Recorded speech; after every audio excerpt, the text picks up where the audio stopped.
Good morning, folks. I got myself a new tripod here. I bought a Dan's garage sale. He got a bolt in there instead of the real thing, I guess, but it'll work. And it comes up, that thing, it tightens up in there, but it'll come up real nice and tall. And it's a heavy duty one, so when I run them over with something, it'll work good. So back onto the Husqvarna cz4817. We're taking the motor from a Murray Briggs & Stratton V-twin 16.5 horsepower cast iron sleeves, and we're putting it into here because this one of a shot. So now we got it all bolted in there. So now what we're gonna have to do is we're gonna have, the throttle cable's long enough. The throttle cable needs to go up in here and in there. Then the choke cable comes in here. So we need to take them from that one and put the throttle cable in this area again if we can. Then we need to find a place to put the choke cable. Maybe we can put the choke cable right here, up and down, or mount it somehow in there.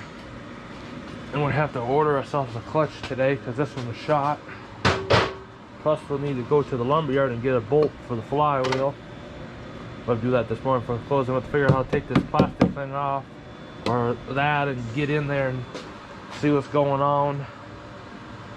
Then there was some electrical safety switch things last time when I used it that wasn't working. Maybe we'll eliminate them or figure that out. So I'm gonna figure out what size of bolt I need to put in there, and we'll get down to the lumberyard in town. We'll take you with, and we'll find a bolt before they close because it's Saturday today and they close at noon.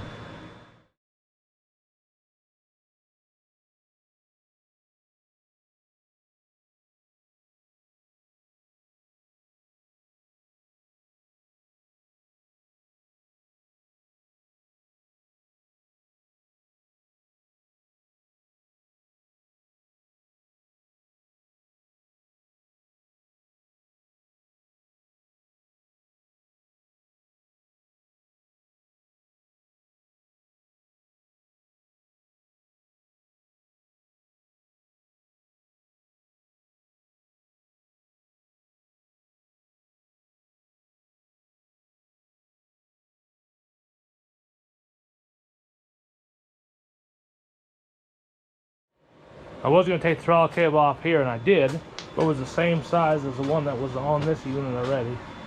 So I put it back on and tried rerouting it back the way they had it before. It didn't work.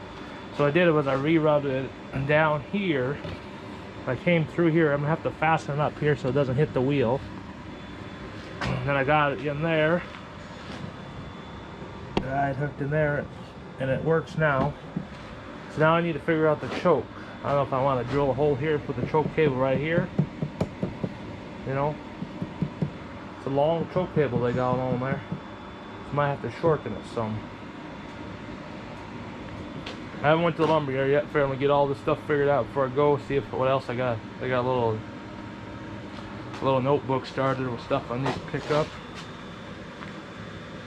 So we're gonna take the choke cable off here now. I don't know how it's hooked down really. Probably just loosen this nut here and it probably might come off. We'll see.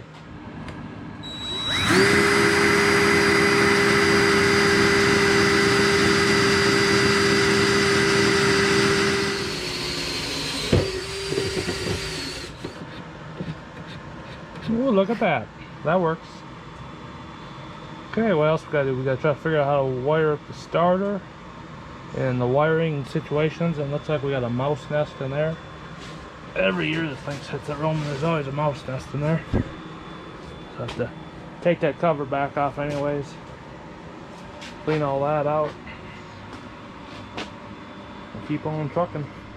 It's coming along pretty nicely. It's gonna be a nice unit.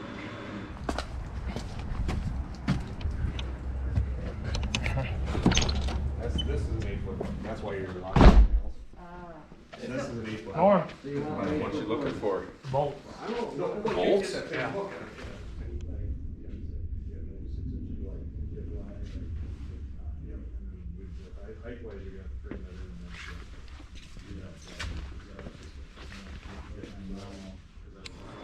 Okay, so it's been a few hours since we've talked.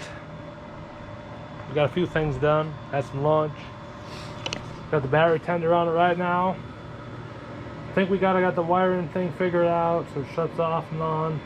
I tried using the charging system from this to tie it back into this, but this has a 2-wire and this has a 2-wire. This has a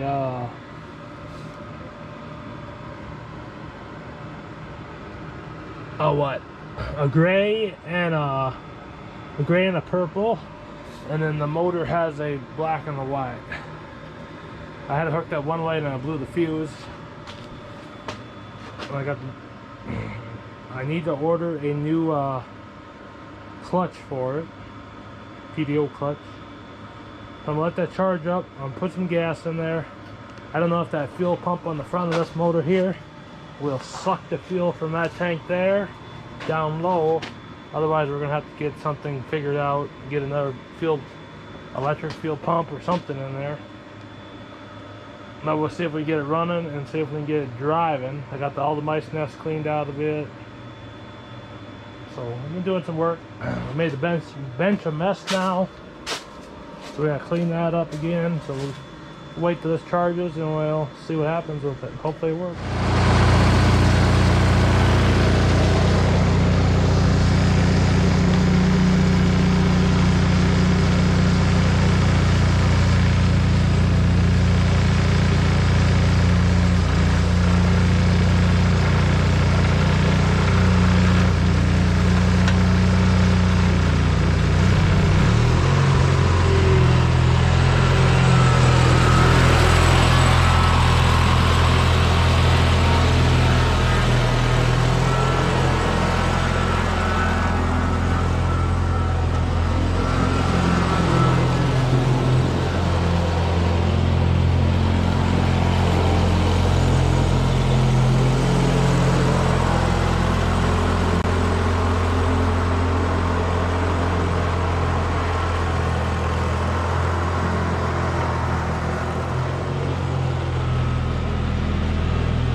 Okay, so while it runs and drives, we do need to get that new clutch for it.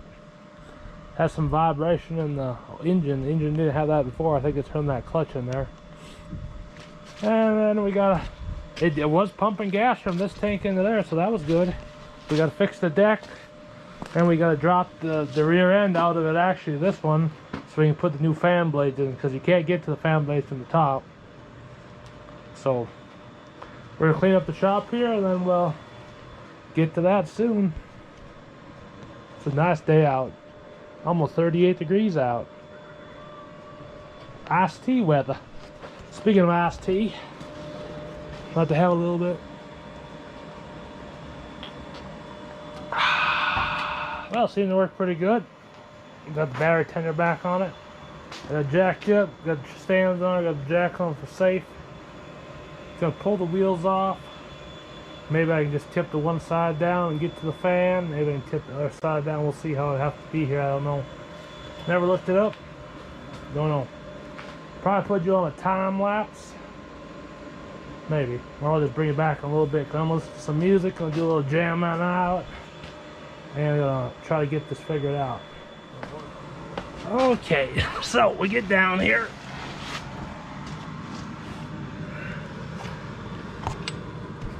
That fan, the whole thing is all, there's one fin on it, I think. And then the one over here is pretty good still. This one isn't missing any of them. This one's missing about them all, for some reason. It might look oily under here because that's all the engine oil. So I just took the bolts out of each side. I got it down enough so I tip it down like this.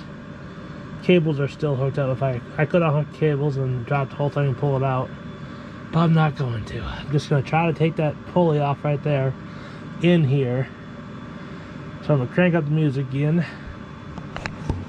and we'll see how it works out. Well, if you can see it, I didn't go as planned.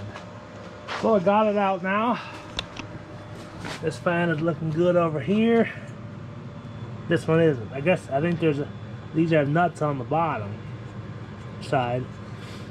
Ooh, can't see. There's nuts on the bottom side. So this must be inside all this dirt here must be a bolt. Pull that off. And then I think this is one of the non-serviceable units. Doesn't have a drain on it for fluid. So I'm wondering if I take this cover off right here. Tell me what you think. Put it down below.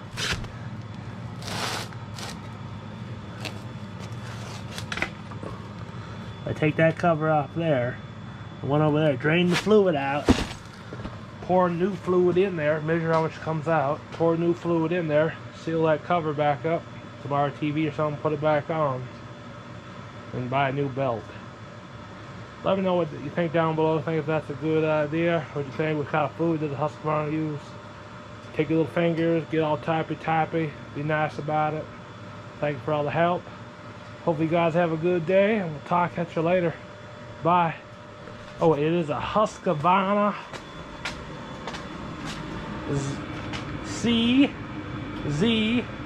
cz4817. Customer Z. Bye.